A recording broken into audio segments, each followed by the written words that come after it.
یو امریکایي دلته موږ نه غواړو. همدا موږ امید لرو.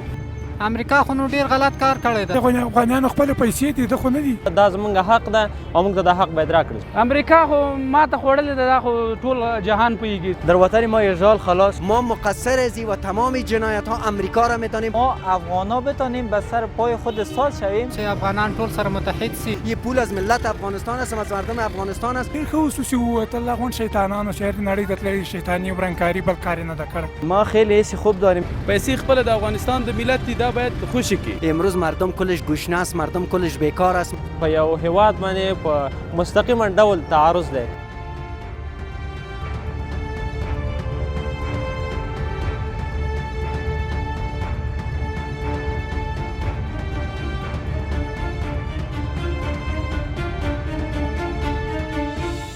ډېر ښه اوسو چې ووتل هغون شیطانانو شهر نړۍ ته تللي شیطاني او برنکاري بل کار یې نه ده کړی.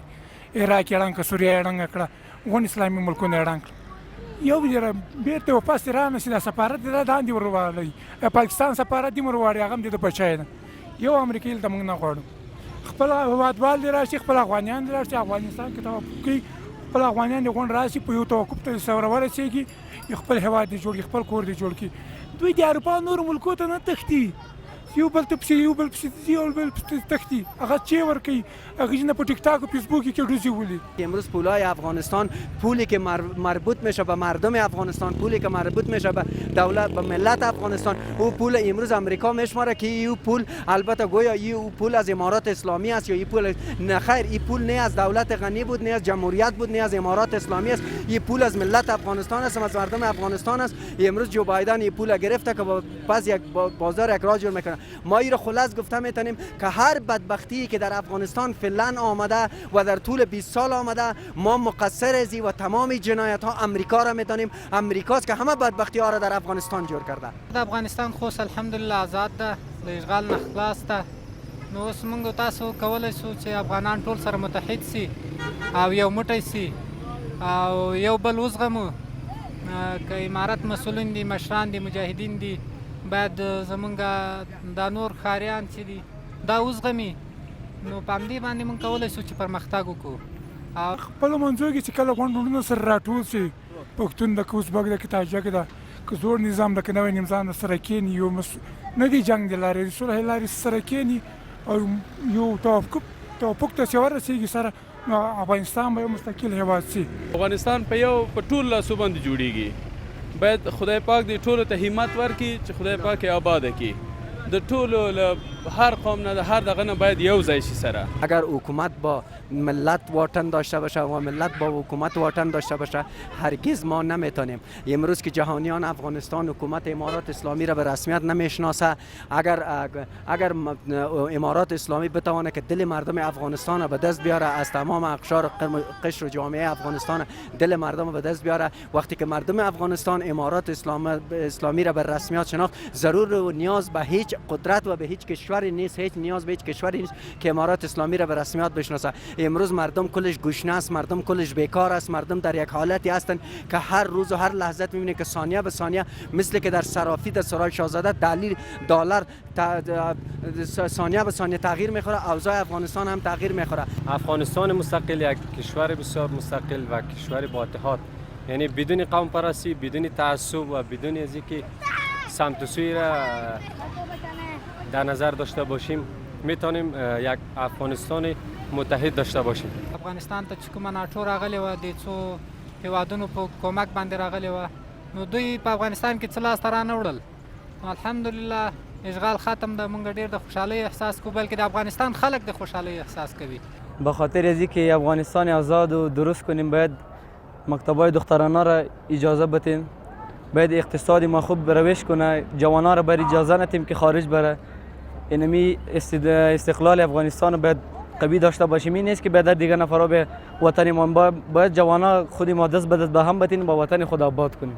امریکا خو ماته خوړلې ده، دا خو ټول جهان پوهیږي چې ماته خوړلې ده. نو باید دا پیسې نه دی د دولت دی او نه دی هغه دی، دا دغه غریب مسکینانو دی. بس باید دې حق ورکړل شي. قسمی که سرمایه های ما امروز در توسط امریکا مسدود شده. امروز در ما یک اقتصاد بسیار خراب در کشور ما آمده که تمام مردم امروز اکثریت به فیصدی بسیار بالا از اقتصاد خراب. باید این سرمایه ها آزاد شود و باید توافق در بین این ها صورت بگیرد که تا بتواند مردم یک اقتصاد خوب و زندگی حداقل هم بتواند روزمره خود را پیش ببرد. امریکا خو نو ډیر غلط کار کړی ده. دا خو د امارات حق نه کیږي، دا خو بلکې د افغانستان د مظلوم ملت حق ده، نو باید ورکول سي. نو امریکا که داسې کړو نو ته ادامه ورکړي، د امریکا لپاره هېڅ کومه فایده هم نه لري. پیسې د ملت دي، پیسې د ملت دي، د حکومت د هیچ چا نه دي. پیسې خپل د افغانستان د ملت دي، دا باید خوشی کی. بذار خود همون مردم، حالا پشتون، تاجیک، هزاره، ازبک، هر کسی باشه مابین خود جور بیاید، اتفاق داشته باشه، دیانت داشته باشه و همدلی داشته باشه. یعنی خود همون مردم میتونه کشور خود درست بکنه، مثل یک خانواده. یعنی یک کسی دیگه ای نمیتونه در خانواده من و شما بیایه و خانواده من و شما را بسازه. خشو چې دا اشغالګر ورک شول له دې وطن نه، خوشاله یو موږ او تاسې ورونه یو بل هم سره وپېژندله. دا خو ښه کار دی ټولو ته. زمونږ کومه ملي عواید چې دي، کومه زمونږ ملي سرمایه چې ده تر اوسه بند کړې، دا نو په یو هیواد باندې په مستقیما ډول تعارض دی. که هغه که یو ډول تعارض ته موږ وګورو، هغه نظامي تعارض دی چې په یو هیواد باندې کېږي. یو اقتصادي تعارضونه دي، اقتصادي پابندیانې دي چې موږ باندې فعلا د خارجي هیوادونو له طرفه موږ باندې دا تعارض شوی ده. دا زموږ حق ده او موږ ته دا حق باید راکړل شي.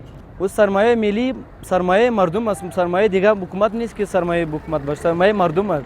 باید امریکایی را اجازه بده که مال مردم است، مال دیگه نفر نیست که باید بیادری قید کنه.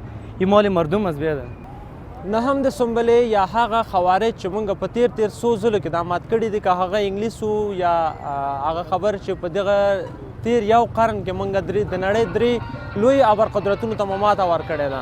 اصلا سرمایه افغانستان مربوط افغانستان میشه، نباید کشورهای خارجی در اون مداخله داشته باشه و یا کشورهای خارجی او را مسدود کنه. کله چې اتفاق او اتحاد ولرو نو آباد او خوشحاله افغانستان به ولرو، او که اتفاق او اتحاد نه وي نو همدا بربادیانې به وي. د افغانستان افغانانو پیسې خلاصې کړي، د افغانانو خپل پیسې دي، د خو نه دي. د خو څه راوړي هغه ځان سره بیرته یې وړي. افغانان یوازې پرېښودل، راغله بس خپل کارونه ترسره کړل، خپل ځان یې موړ کړ، نور وتښتېدل، لاړ. خپلې پیسې د افغانانو راځي چې د افغانانو خپله سرمایه ده، د ده سرمایه نه ده. په دې باندې خو ډېر خوشحاله دي، دې باندې ټول اسلامي ملکونه خوشحاله دي، او باید په یوه ملک هم امریکایي پاتې نه سي، باید ټول له منځه لاړ سي. باید په یوه ملک هم باید ځای ور نه کړل سي. اسلامي ملک هغه اسلامي ملک ده چې یو امریکایي هم باید نه وي پکې. باید ټول مسلمانان په یوه اتحاد سي او ټول د دوی شوم حرکتونه چې دي باید له منځه لاړ سي.